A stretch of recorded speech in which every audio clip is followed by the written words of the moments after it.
रहीम अस्सलाम वालेकुम नाज़रीन, आप देख रहे हैं अवान टीवी यूट्यूब चैनल। नाज़रीन, आज एक अहम खबर आपके साथ शेयर करते हैं।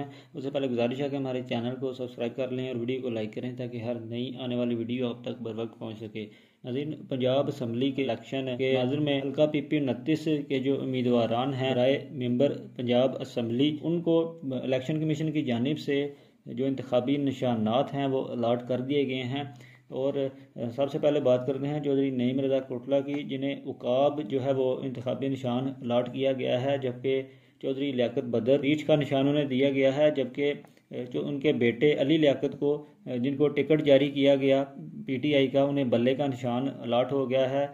जबकि चौधरी नासिर छप्पर जो हैं उन्हें गालबन अभी तक की इतलात के मुताबिक छतरी का निशान अलाट हुआ है। जबकि चौधरी अब्दुल रज़ा कोटला को फूल का निशान दिया गया है, क्योंकि मुस्लिम लीग नून ने अभी तक अपने किसी भी उम्मीदवार को निशान अलाट नहीं किया शेर का, तो उन्हें इलेक्शन कमीशन की जानिब से फूल का निशान अलाट कर दिया गया है। इसी नाज़रीन, एक शॉर्ट अपडेट जो हमने आपके साथ शेयर की।